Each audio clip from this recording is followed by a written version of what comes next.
नमस्कार दोस्तों, आरती सौरभ सहदेव चैनल पर आपका एक बार फिर से स्वागत है। तो आज हम फिर से लेकर आए हैं आपके लिए एक नई कहानी।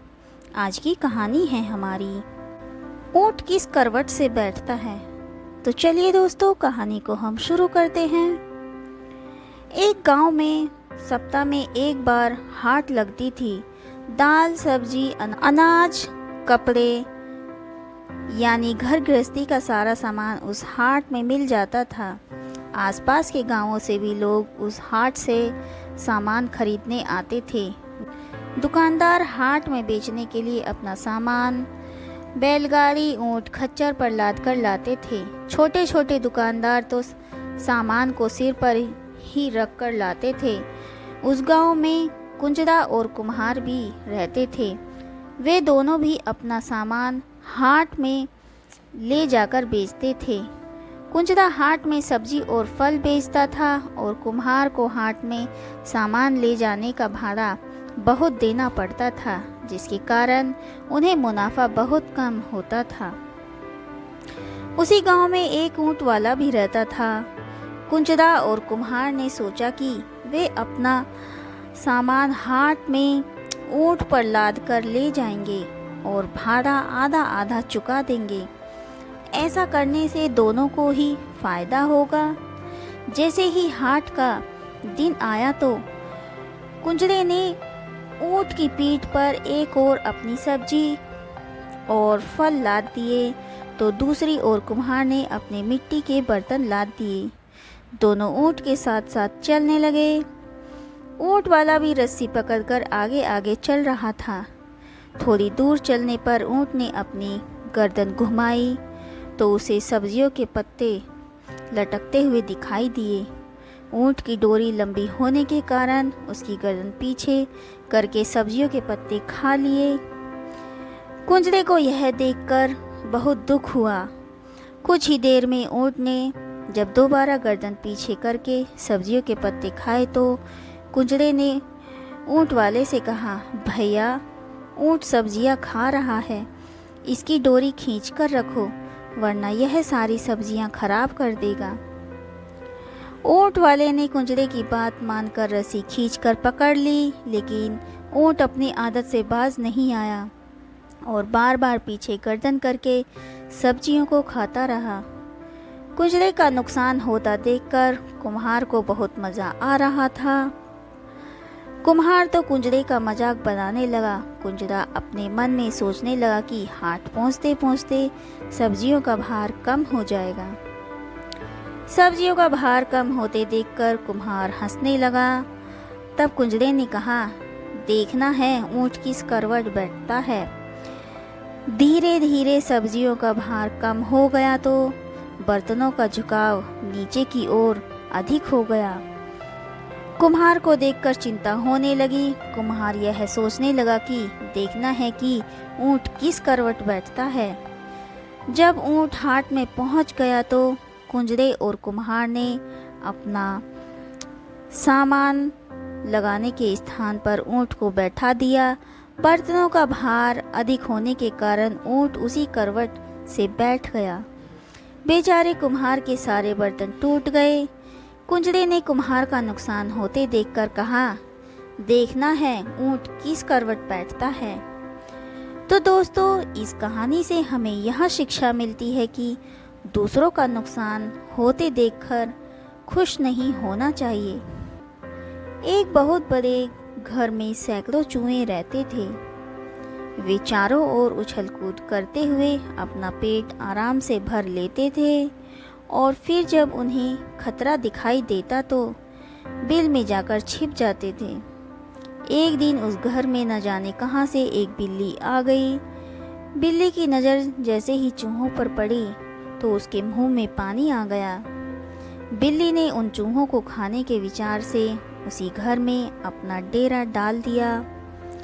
बिल्ली को जब कभी भूख लगती तो वह अंधेरे स्थान में छिप जाती और जैसे ही चूहा बिल से बाहर आता तो उसे मारकर खा जाती। अब तो बिल्ली रोज चूहों का भोजन करने लगी। इस प्रकार वह कुछ ही दिनों में मोटी ताजी हो गई। बिल्ली के आ जाने से चूहे दुखी हो गए। धीरे धीरे चूहों की संख्या कम होती देख वे भयभीत हो गए। चूहों के मन में बिल्ली का डर बैठ गया। बिल्ली से बचने का कोई उपाय खोजने के लिए सभी चूहों ने मिलकर एक सभा का आयोजन किया। सभा में सभी चूहों ने अपने अपने विचार प्रस्तुत किए, लेकिन कोई भी प्रस्ताव सर्वसम्मति से पास नहीं हो सका। सभी चूहों में निराशा फैल गई। तब एक बूढ़ा चूहा अपने स्थान पर खड़ा होकर बोला, भाइयों सुनो, मैं तुम्हें एक सुझाव देता हूँ जिस पर अमल करके हमारी समस्या का समाधान हो सकता है। यदि हमें कहीं से एक घंटी और एक धागा मिल जाए तो हम घंटी को बिल्ली के गले में बांध देंगे। जब बिल्ली चलेगी तो उसके गले में बंधी घंटी भी बजने लगेगी। घंटी की आवाज़ हमारे लिए खतरे का संकेत होगी। हम घंटी की आवाज़ सुनते ही सावधान हो जाएंगे और अपने बिल में छिप जाएंगे। बूढ़े चूहे का यह सुझाव सुनकर सभी चूहे खुशी से झूम उठे और अपनी खुशी प्रकट करने के लिए नाचने गाने लगे। चूहों का विचार था कि अब उन्हें बिल्ली से हमेशा के लिए मुक्ति मिल जाएगी और वे फिर से निडर होकर घूम सकेंगे। तभी एक अनुभवी चूहे ने कहा, चुप रहो, तुम सब मूर्ख हो। तुम इस तरह खुशियाँ मना रहे हो जैसे तुमने कोई युद्ध जीत लिया हो। क्या तुमने सोचा कि बिल्ली के गले में जब तक घंटी नहीं बंधेगी तब तक हमें बिल्ली से मुक्ति नहीं मिल सकती। अनुभवी चूहे की बात सुनकर सारे चूहे मुंह लटका कर बैठ गए। उनके पास अनुभवी चूहे के प्रश्न का कोई उत्तर नहीं था। तभी उन्हें बिल्ली के आने की आहट सुनाई दी और सारे चूहे डरकर अपने अपने बिलों में घुस गए। तो दोस्तों, इस कहानी से हमें यह शिक्षा मिलती है कि योजनाएं बनाने के लिए किसी भी समस्या का हल नहीं होता। समस्या का समाधान करने के लिए उन योजनाओं पर अमल करना आवश्यक होता है। एक राजा ने अपने पुत्र को ज्योतिष की विद्या सीखने के लिए एक प्रसिद्ध ज्योतिषी के यहाँ भेजा। ज्योतिषी का बेटा और राजकुमार दोनों साथ ही शिक्षा प्राप्त करने लगे। कई वर्ष बाद ज्योतिषी ने राजा के पास आकर निवेदन किया, महाराज, राजकुमार की शिक्षा पूर्ण हो गई है। राजा ने अपने पुत्र की परीक्षा लेने का विचार किया और इसके लिए एक दिन निश्चय किया। राजा और ज्योतिषी के पुत्रों को दरबार में बुलाया गया। राजा ने अपने हाथ में चांदी की एक अंगूठी रखते हुए राजकुमार से पूछा, बताओ मेरी मुट्ठी में क्या वस्तु है। राजकुमार बोला, सफ़ेद सफ़ेद गोल गोल सी कोई कड़ी चीज़ है, बीच में इसके एक सुराख है। राजा बहुत खुश हुआ और बोला, इतना तुमने ठीक बताया है, बस उस चीज़ का नाम बताओ। राजकुमार ने बताया, चक्की का पाट। राजा को यह सुनकर बहुत निराशा हुई।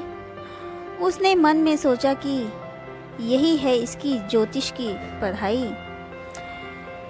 फिर उसने ज्योतिषी के लड़के से पूछा, तुम बताओ कि मेरी मुट्ठी में क्या चीज़ है। चांदी की अंगूठी। ज्योतिषी के बेटे ने झट से उत्तर दे दिया।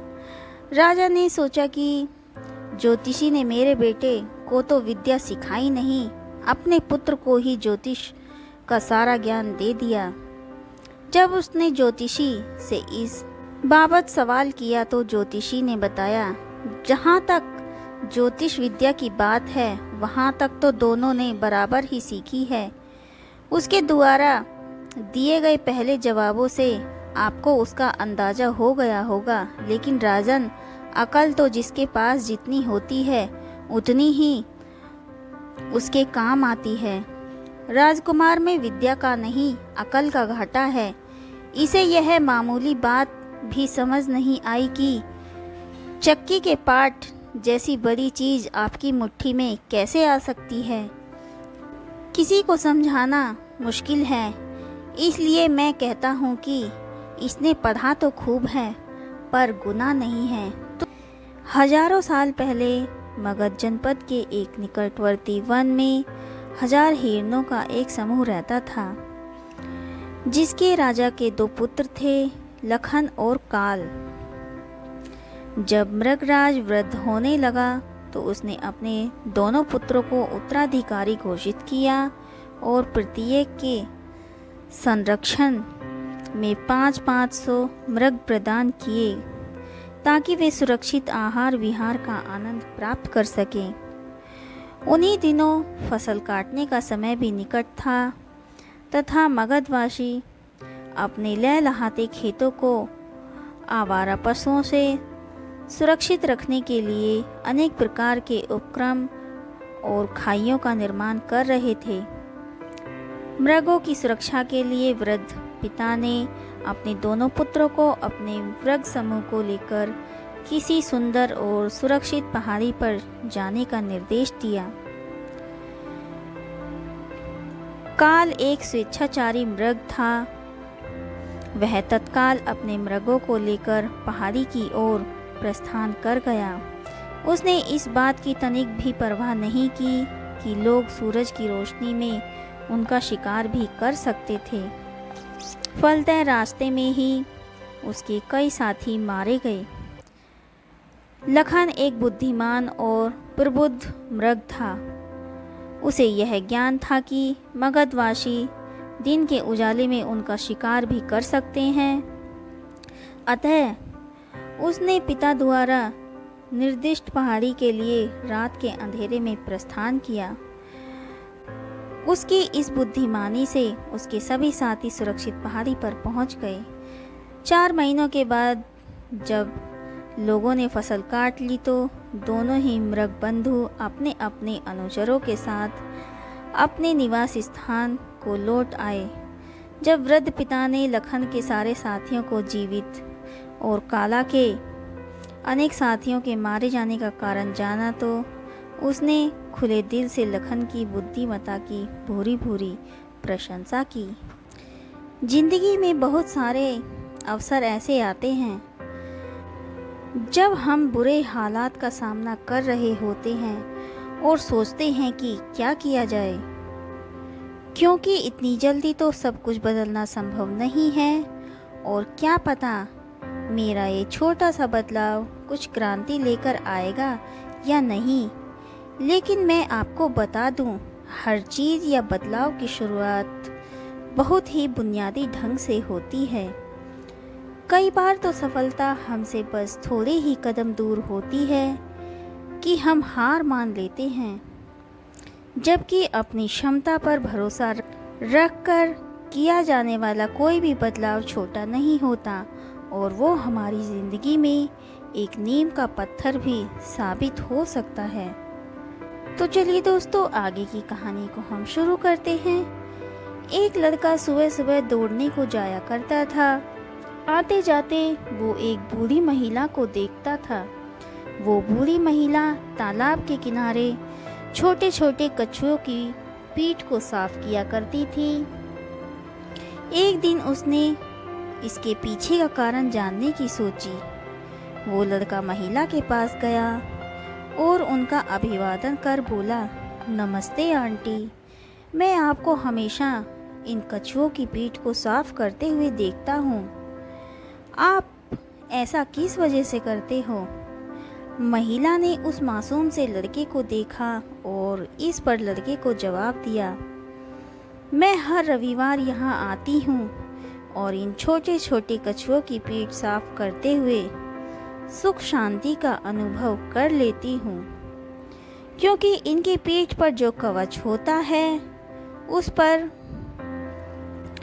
पर कचरा जमा हो जाने की वजह से इनकी गर्मी पैदा की क्षमता कम हो जाती है। इसलिए ये कछुए तैरने में मुश्किल का सामना करते हैं। कुछ समय बाद तक अगर ऐसा ही रहे तो ये कवच भी कमज़ोर हो जाते हैं, इसलिए कवच को साफ करती हूँ। यह सुनकर लड़का बड़ा हैरान था। उसने फिर एक जाना पहचाना सा सवाल किया और बोला, बेशक आप बहुत अच्छा काम कर रहे हैं, लेकिन फिर भी आंटी एक बात सोचिए कि इन जैसे कितने कछुए हैं जो इनसे भी बुरी हालत में हैं, जबकि आप सभी के लिए ये नहीं कर सकते। तो उनका क्या? क्योंकि आपके अकेले के बदलने से तो कोई बड़ा बदलाव नहीं आएगा ना। महिला ने बड़ा ही संक्षिप्त लेकर असरदार जवाब दिया कि भले ही मेरे इस कर्म से दुनिया में कोई बड़ा बदलाव नहीं आएगा, लेकिन सोचो, इस एक कछुए की ज़िंदगी तो बदल जाएगी ना। तो क्यों ना हम छोटे से बदलाव की शुरुआत करें। तो दोस्तों, यह छोटी सी कहानी आपको हमारी कैसी लगी हमें कमेंट करके ज़रूर बताएं। अगर आपको हमारी कहानी पसंद आई हो तो उसे ज़्यादा से ज़्यादा लाइक और शेयर करें और हमारे चैनल को सब्सक्राइब करना ना भूलें। धन्यवाद।